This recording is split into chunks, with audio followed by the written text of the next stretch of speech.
Sistemas de transmissão sem fio, microfone, sistema de retorno, enfim, sistemas de transmissão sem fio. Esse é o assunto do vídeo, tudo ou quase tudo que você precisa saber. Então fica com a gente até o final e tire suas próprias conclusões. Inscreva-se no canal, deixe seu like aqui embaixo, siga a gente no Instagram, tá aqui em cima, conteúdo diário de áudio para a igreja, todos os dias, 3 posts por dia e muita enquete, muita interação no Instagram e também um grupo no Telegram também, a gente divulga lá no Instagram, enfim. Vai lá que você vai entender melhor o que eu tô falando. Nesse vídeo eu vou buscar te mostrar quais são as principais coisas, as principais características que envolvem um sistema de transmissão sem fio. E quando eu falo em sistemas de transmissão sem fio, eu estou me referindo aos microfones, por exemplo, seja de bastão, bodypack, headset, earset, enfim. Sistemas de monitoração sem fio também. Eu tenho uma base transmissora e transmite para um receptor que está preso à cinta do músico ou do cantor, e este, através de um fone, vai até o ouvido dele e ele consegue ter um retorno por fone de ouvido, só que de forma remota, né? Sem fio, não, diferente dos cabos e dos power plays. Eu falei isso num vídeo à parte sobre sistemas de monitoração por fone de ouvido, mas esse é um outro tema. Mas aqui unicamente sistemas de retorno e sistemas de microfonação sem fio, transitando no vácuo. Não é onda mecânica, é onda eletromagnética. Vamos aprender um pouco mais sobre isso e descobrir como ela funciona e como que a gente pode tirar o melhor proveito desse sistema maravilhoso. Vamos lá, o que é um sistema de transmissão sem fio? Você tem essencialmente um aparelho transmissor e um aparelho receptor, da qual o aparelho transmissor vai transmitir ondas eletromagnéticas de radiofrequência e o aparelho receptor vai converter essas ondas, transformá-las em sinal de áudio normal, e você vai poder processar esse áudio e trafegar com ele por onde você quiser, pelos cabos até as caixas de som ou até a sua estação de tratamento. O que é importante falar aqui é que existe uma diferença básica entre o sinal de áudio e sinal de rádio. O sinal de áudio é o sinal que trafega pelos cabos, é o sinal que é manipulável, nós conseguimos manipular ele, né? Quando nós estamos operando uma mesa de som, por exemplo, nós estamos manipulando e processando o sinal de áudio, que é a energia elétrica propriamente dita. A gente manipula esse sinal e depois, posteriormente, que ele vai ser transformado em energia acústica, né, transmitida pelas caixas. Mas o sinal de áudio, essencialmente, é um sinal processável, né, fisicamente falando. Já o sinal de radiofrequência, é um sinal que diz respeito às ondas eletromagnéticas, né? E onda eletromagnética, assim como a luz, assim como ultravioleta, assim como o raio-x, assim como as ondas de radiofrequência, por exemplo, elas não precisam de um meio material para se propagar. Então, diferente do sinal de áudio, a onda eletromagnética, o sinal de rádio, ele pode se propagar no vácuo. E a velocidade de propagação média de uma onda eletromagnética no vácuo é de, pasmem, 300 mil quilômetros por segundo. Comparado à velocidade do som, por exemplo, no ar, que é de, em média, de 344 metros por segundo, fica aí clara essa diferença estrondosa. Então, resumindo, sinal de áudio, sinal totalmente processável através dos equipamentos, dos periféricos, dos aparelhos que a gente tem no áudio, no mundo do áudio profissional. E sinal de rádio é um sinal que é transmitido no ar, no vácuo, não precisa de meio material, à velocidade da luz, 300 mil quilômetros por segundo, e não é manipulável fisicamente, né? Nós temos a transmissão do transmissor A para o receptor B, e aí sim nós conseguimos fazer, dependendo da distância e todas as outras coisas que estão sujeitas aí às manipulações de sinais, enfim, são assuntos para o próximo vídeo também. Por se tratar de uma onda eletromagnética, também, igualmente a onda mecânica, que é a onda sonora, a energia acústica, a onda eletromagnética também está sujeita a alguns fenômenos básicos, como reflexão, difusão, enfim. Então, se você tem aqui um aparelho transmissor e um aparelho receptor, e você tem uma parede bem no meio entre esses dois aparelhos, você vai sofrer sim percas de intensidade, obviamente, porque a parede está impedindo o sinal de radiofrequência, a onda eletromagnética, de passar do transmissor para o receptor. É uma questão lógica, assim como também acontece com a energia acústica. O que é importante falar também, é que vai uma curiosidade interessante também, é que as ondas eletromagnéticas estão presentes diretamente na nossa vida, muitas vezes a gente nem se dá conta.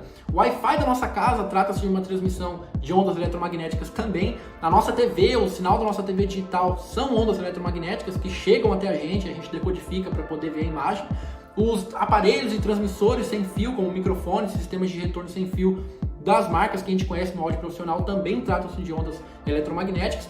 Wi-Fi, falei, 4G, sinal 4G, raio-x que a gente encontra, enfim, a variedade é muito grande. Luz ultravioleta, a própria luz, né, que nós temos, que é trafegada com velocidades absurdas, nós encontramos esse procedimento de transmissão de onda eletromagnética. Em compreender como essa onda funciona, quais são os parâmetros que envolvem ela, ajuda a gente a entender por que a gente tem um resultado ou outro no final da nossa cadeia de áudio, por exemplo. No áudio profissional, aparelhos TX são nomeados como aparelhos transmissores de ondas eletromagnéticas, e aparelhos RX são nomeados como aparelhos receptores de ondas eletromagnéticas. E alguns tipos de aparelhos transmissores, por exemplo, no áudio, nós temos o microfone bastão, que é o mais comum, né? Um microfone sem fio e tem uma antena dele no final do seu bastão para poder transmitir essas ondas. Nós temos os body packs também, que podem ser conectados aos microfones, instrumentos diretamente ligados a eles, enfim. Nós temos também os plugons, os famosos plugons também, que servem para a gente plugar nos microfones com fio e transformar ele, praticamente converter esse microfone com fio no microfone sem fio, através desse equipamento, que pega o sinal do microfone, converte em radiofrequência para poder ser transmitido até uma base receptora e transformar o microfone com fio, necessariamente com fio, em um microfone sem fio. Já os aparelhos RX são as bases receptoras, por exemplo, de toda essa cadeia. Então nós temos as bases em formato de rack, aquele formato de padrão 19 polegadas, nós temos em formato de mesa, que tem as duas antenas, nós temos com 2, 3, 4, 6 receptores em um único equipamento, em um único periférico, enfim, existem várias variações, vários modelos de bases receptoras, denominadas também de aparelhos RX. Beleza, entendendo tudo isso, como que eu consigo metrificar o tipo de transmissão, a quantidade de transmissão, os canais disponíveis na transmissão, enfim, como que se dá a transmissão de um sinal de um equipamento para outro equipamento? A gente tem essa transmissão se dada nas frequências eletromagnéticas. A gente conta essas frequências do espectro eletromagnético e ela é medida em megahertz, no caso dos microfones e transmissores sem fio. No caso dos microfones e aparelhos de transmissão sem fio no áudio profissional, a gente está falando da faixa de UHF, que compreende desde 400 MHz até 698 MHz. Ou seja, nessa faixa, qualquer dispositivo de áudio, como microfone, receptor, transmissor sem fio, pode funcionar normalmente sem problema nenhum. Recentemente, ou não tão recentemente assim, foi homologado pela Anatel o desligamento do sinal TV analógico no Brasil e a entrada da TV digital, mais o 4G e algumas outras mudanças que foi feita no sistema, no espectro eletromagnético aqui no Brasil. E isso muda de país para país, não é necessariamente a mesma coisa no Brasil, vai ser lá na Europa e outros países da Europa, enfim, isso é totalmente alterável. Mas o que é importante dizer é que no caso do Brasil, frequências entre 698 MHz e 806 MHz não podem atuar, porque nessa faixa foi homologado que vai trabalhar um novo sinal, os novos sinais de TV digital aqui no Brasil, bem como 4G e outros equipamentos que a própria Anatel homologou. Ou seja, todos os microfones e transmissores sem fio não podem atuar de 698 até 806 MHz. De 400 MHz até 698 MHz, sim, essa faixa pode ser usada tranquilamente. Tanto que a faixa denominada de UHF é praticamente a mais usada e para não dizer a única usada aqui no Brasil por todos esses aparelhos de transmissão de ondas eletromagnéticas, de ondas de radiofrequência. Beleza, entendi que a faixa de UHF que eu posso trabalhar com o meu microfone ou com o meu transmissor sem fio que vai funcionar para retorno, beleza, entendi isso. Como que eu faço para escolher minha frequência? De fato, você precisa mapear o local, porque qualquer local que você vá, independente se é uma igreja, se é um local ao vivo, um local aberto, nós estamos suscetíveis à captação de ondas eletromagnéticas pelo ar, de radiofrequência no ar também. Quem nunca, se você tem um sinal de celular lá perto, se você vai fazer um evento e tem uma torre que emite um sinal muito forte, que manda uma torre de rádio, por exemplo, e manda esse sinal totalmente para os receptores, para os ouvintes, enfim, você está sujeito à captação, porque um receptor, ele não é inteligente o suficiente para distinguir um sinal de radiofrequência do outro. Ele não vai dizer, bom, eu vou receber esse sinal de radiofrequência em detrimento desse, porque esse aqui é o do microfone e esse aqui é o do sinal de TV. Eu não quero do TV, eu quero do microfone. Ele não sabe. Se você estiver trabalhando na mesma faixa de frequência, o receptor está suscetível sim a captar o sinal indesejado, que é o sinal da TV, por exemplo. Por isso que é importante que você faça um mapeamento das frequências do local que você vai trabalhar, que você vai utilizar com o seu sistema sem fio, microfone ou sistema de retorno sem fio, para você poder escolher as melhores frequências, as frequências mais livres, né, que você pode trabalhar sem problema nenhum, sem estar suscetível à captação de outras frequências. Existem profissionais capacitados para fazer isso, que usam softwares, né, instalados em computadores e notebooks, que mapeiam, passam um scan no local antes de ir no evento e entendem como funciona o campo eletromagnético ali e sabem exatamente em quais faixas de frequência a locadora ou a empresa de som pode atuar com seus microfones e seus transmissores sem fio. Mas em geral, a maioria dos microfones possui, os microfones mais modernos possuem a função scan, e essa função, ela praticamente escaneia o ambiente. Você seleciona ela e ela passa uma varredura no ambiente e passa a identificar quais faixas estão disponíveis. Aí quando acaba esse scan, quando acaba a varredura, ela te mostra, fala, olha, eu tenho essas faixas aqui disponíveis para você usar. Qual que você vai querer usar no seu microfone ou no seu transmissor sem fio? Fica a seu critério, eu te dei quais estão disponíveis disponíveis. Agora, você faz isso por sua conta e risco. Uma outra questão muito importante, e isso costuma acontecer demais nas igrejas, é em relação à posição das bases receptoras em comparação com outras bases receptoras e também em comparação com os seus respectivos transmissores. Em termos gerais, nós temos as antenas das bases receptoras que precisam enxergar as antenas dos equipamentos de transmissão, os TX. As antenas do RX, que são as bases receptoras, precisam enxergar as antenas do TX, dos TX, que são as bases ou os equipamentos que transmitem o sinal de radiofrequência. Em termos gerais, você pode considerar que você pode colocar uma base receptora, por exemplo, em uma altura elevada o suficiente, de modo que, mesmo com a plateia, ou o público, ou a igreja em pé, se colocado em pé, não vai se opor ao sinal entre o microfone, entre o transmissor, até o receptor. Isso porque o próprio corpo humano, ele já é um atenuador em potencial das ondas de radiofrequência, das ondas eletromagnéticas. Algo, se eu não me engano, em torno de 15 decibéis SPL, dependendo da posição, dependendo do local onde está o transmissor e o local que está o receptor. Então é importante que a gente faça com que o TX e o RX se enxerguem visualmente, diretamente falando. Quanto mais eles puderem se enxergar numa distância considerável, melhor vai ser a transmissão da parte A para a parte B, do TX para o RX, do transmissor para o receptor. Uma dica interessante também é que você não deixe os microfones a menos de 3 metros das bases receptoras. É indicado que você não deixe a menos de 3 metros. Ou melhor dizendo, as bases não podem estar a menos de 3 metros com relação aos seus microfones, aos seus transmissores, aos seus TX. Isso porque, se isso acontece, se estão em distâncias menores, inferiores a 3 metros, você está sujeito a um fenômeno chamado intermodulação.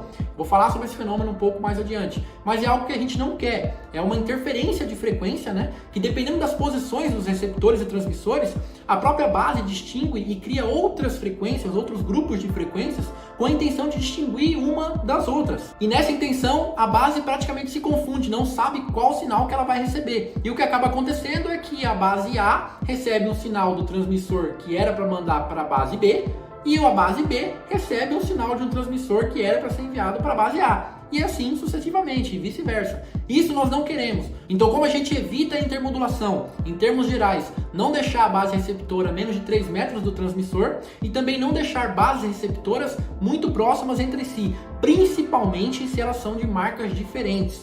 Algo muito importante de falar é que fabricantes como Shure, Sennheiser, Kadoshi, eles disponibilizam uma lista chamada banco de canais ou grupo de canais, grupo de frequências, das quais já foi feito um estudo, que isso é matemático, que ela diz assim, olha, você pode colocar outros aparelhos, outros sistemas de transmissão sem fio dentro deste grupo de canal, porque se você colocar dentro desse mesmo grupo de canal, e seja da mesma marca e modelo, não vai ter problema com intermodulação, porque a gente já fez os cálculos aqui e viu que essas frequências não vão afetar em outras, então você pode colocar dentro desse banco.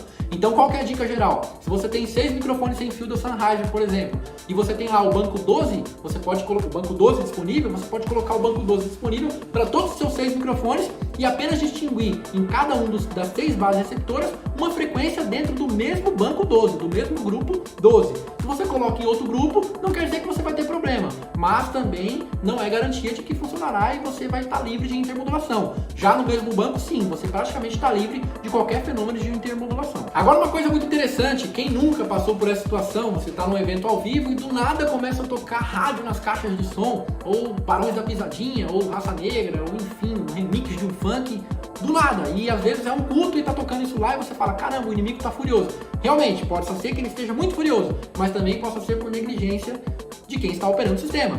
Eu já falei em um vídeo sobre os próprios cabos desbalanceados, que eles estão suscetíveis a captações de ondas eletromagnéticas pelo ar, se ele não é balanceado. Tem um vídeo aqui em cima, vou deixar no card aqui agora, se você quiser, clica e assiste para você entender um pouco melhor. Mas em termos gerais, é dever do técnico sim, entender como esse sistema de transmissão sem fio e ondas eletromagnéticas funciona, para você poder evitar ao máximo esse tipo de problema. Afinal, quem vai querer ouvir Barões da Pisadinha no meio de uma mensagem num culto evangélico, por exemplo? Pelo amor de Deus. E existe uma ferramenta muito interessante que os fabricantes criaram, capaz de evitar ou impedir ao máximo que ocorra esse tipo de fenômeno indesejado no nosso sistema de transmissão sem fio, esses ruídos, esses fenômenos indesejáveis, que se chama Squelch. O Squelch, na sua tradução livre, significa silenciar ou silenciador. E de fato é isso que ele faz.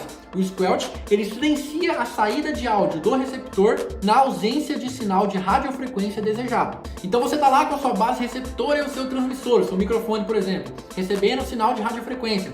E por algum motivo, esse sinal é cortado, ou ele é atenuado, ou você tem uma captação mais inferior do que você estava tendo antes, enfim, por algum motivo, esse sinal foi diminuído. O squelch, nesse caso, entra em ação silenciando a saída de áudio do receptor à medida em que o sinal de radiofrequência do transmissor para o receptor é enfraquecido. Então você pode ajustar o squelch, que funciona praticamente como o threshold de um gate, por exemplo, de modo que ele vai silenciar a saída de áudio à medida que você tem o sinal de radiofrequência enfraquecido do seu transmissor para o seu receptor. Isso evita de que, quando você desliga o microfone, por exemplo, ou você se afasta muito da sua base, ou por algum motivo entra algum obstáculo na frente, você não tenha captação de frequências indesejáveis pelas antenas do seu receptor. E essas frequências indesejáveis podem ser sinal de rádio, pode ser sinal de interferência eletromagnética que está vindo do ar, 4G, sinal de celular, Wi-Fi, qualquer coisa, ou até mesmo aquele famoso chiado. Quem nunca teve aquele ruído branco em níveis elevadíssimos a ponto de ensurdecer todo mundo? À medida que você desliga o transmissor, a partir desse momento, a base receptora começa a captar um chiado muito grande, e se você não tiver com o canal montado lá na mesa de som, você inunda a plateia, inunda o seu evento, inunda o seu espaço com esse chiado horripilante e capaz de ensurdecer qualquer um. Para que isso não aconteça, se atente para um ajuste correto do squelch. Bom, no geral é isso. Eu acredito que tem muito mais para ser falado sobre sistemas de transmissão sem fio, mas eu busquei fazer um resumo sobre as principais circunstâncias, ocasiões que envolvem esse tipo de transmissão e por que a gente deve prestar atenção nisso, já que em praticamente todo ambiente, todo evento, todo culto, utilizam-se de equipamentos de transmissões sem fio, como microfone, sistema de retorno, de monitoração, enfim, qualquer que seja a sua essência. Então, vamos prestar bastante atenção nisso, entender como isso funciona. Indico também o canal da Shure do Brasil, tá aqui embaixo. Eles têm muitos conteúdos, né? O próprio Fernando Fortes, lá da Shure, que fala sobre esse tipo de assunto e te dá dicas práticas, né? Mais variadas dicas possíveis para você ter uma melhor transmissão do seu aparelho TX, que é o transmissor, lembrando, para o seu aparelho RX, que é o seu receptor, seja ele de qual seja a origem, qualquer marca e modelo, enfim, é tudo a mesma coisa, tudo onda eletromagnética. Eu espero ter te ajudado, obrigado por você ter ficado comigo até aqui. Clique em gostei aqui embaixo se você achou que esse conteúdo te ajudou de alguma forma. Se inscreva aqui no canal e ative o sininho para você receber os próximos vídeos que a gente vai publicar ainda. E também o nosso Instagram tá aqui em cima, conteúdo de áudio para a igreja todos os dias, 3 posts por dia. Já falei isso, mas espero que você entre lá e você acompanhe de perto tudo isso que a gente está fazendo, tudo isso que a gente está construindo junto. Beleza? Deus abençoe, tamo junto e até o próximo vídeo.